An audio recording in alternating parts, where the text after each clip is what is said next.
Why did the world fall for it? A simple email, a subject line that said 3 words everyone wants to hear. I love you. Was it curiosity, naivety, or something deeper, something human? Could it be that in the middle of a cold, logical digital world, we're all still searching for connection? That no matter how much firewalls protect us, we still want to believe someone loves us? In the year 2000, the world didn't fall to bombs or bullets. It fell to a love letter.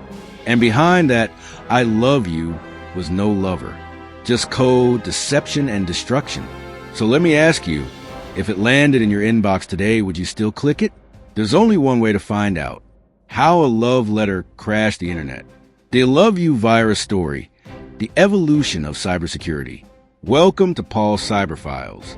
This is the untold story of the virus that used our greatest emotional weakness as its weapon and rewrote the future of cybersecurity. It was just a love letter, or so it seemed. But by the time millions opened it, bank accounts were compromised, corporate networks collapsed, and the internet itself slowed to a crawl. This wasn't love, it was war, coded in VB script. May 2000, the day the internet fell for a lie. This is a story of how a simple email attachment brought global businesses to their knees, and how it signaled the end of innocence in the digital world. This is Paul Cyber, signing in, unfolding file 028. This video is for educational and awareness purposes only. We do not glorify or endorse cybercrime in any form. The goal of this episode is to educate, protect, and inform. Hey everyone, welcome back to Paul Cyber Files. I'm Paul Cyber, and today we're taking a deep dive into one of the most iconic cyber incidents in internet history, one that forever changed how we view digital trust. But we're not just looking at one virus. We're peeling back the layers of how cybersecurity evolved from the wild, reckless early 2000s to today's battlefield of AI-driven threats and nation-state actors. So make sure you stay with me to the very end, because what started with a love letter ends with a cybercrime revolution. The love bug that broke the web. On May 4th, 2000, people across the world woke up to a simple, sweet email with the subject line, I love you. It came from someone they knew or thought they did. But inside that digital love letter was an affection. It was a destructive worm written in VB script, crafted to overwrite, replicate, and spread with terrifying speed. Once opened, the virus would overwrite image files, steal passwords, and forward itself to every single contact in your email address book. A computer virus called the ILOVEYOU bug has swept across Asia, Europe, and the United States in hours, infecting tens of millions. Within 24 hours, the worm had infected over 45 million devices. The Pentagon, the CIA, and the British Parliament shut down their email systems. Merrill Lynch took their systems offline. Even Fortune 500 companies couldn't escape the chaos. Behind it all, the culprit? Allegedly a 24-year-old programming student in Manila named Onel de Guzman.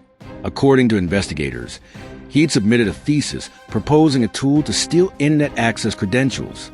It was rejected by his school, so he released it into the wild. Here's what's chilling. Philippine law at the time had no cybercrime statutes. So even after identifying de Guzman, authorities couldn't charge him with a computer crime. He walked free. If you're finding this story fascinating so far, hit that subscribe button and tap the notification bell, because we're just getting into how this love letter changed the future of cybersecurity forever. Back in the 1980s and early 90s, hacking was often playful. Curious teens exploring systems, digital graffiti. But the ILOVEYOU virus revealed something else, a path to global disruption with minimal skill, minimal resources, and maximum consequences. The years that followed brought an avalanche of cyber attacks. 2001, the code red worm infected over 350,000 systems. 2003, the blaster worm crashed Windows machines and even forced Microsoft to issue emergency patches. 2004, Midem became the fastest spreading email worm in history. Each new attack was faster, smarter, more malicious, and often financially motivated. By the mid-2000s, the underground had evolved. No longer script kiddies seeking fame. Now we had syndicates. Organized cybercrime groups based in Eastern Europe, Nigeria, China, and beyond began building industries out of malware, renting botnets, selling exploit kits, launching coordinated phishing campaigns. And the most terrifying part? Most of it was and still is completely invisible to the average internet user. From bank credentials to hospital records, nothing was off limits. The ILOVEYOU worm acted as a massive wake-up call. After 2000, corporations began investing seriously in email security, antivirus software, and endpoint protection. Governments rushed to draft cybercrime legislation. And suddenly, cybersecurity became a job title. Industries emerged: firewalls, anti-phishing tools, zero-trust architecture. But it wasn't enough. The cat was out of the bag. As we move into the 2010s, the stakes rose. Cybercrime groups were joined by something more dangerous: nation-state actors. Attacks became tools of warfare. Stuxnet, allegedly created by the U.S. and Israel, disrupted Iranian nuclear centrifuges.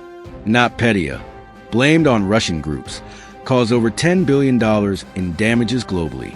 SolarWinds, a sophisticated supply chain attack, compromised multiple U.S. agencies.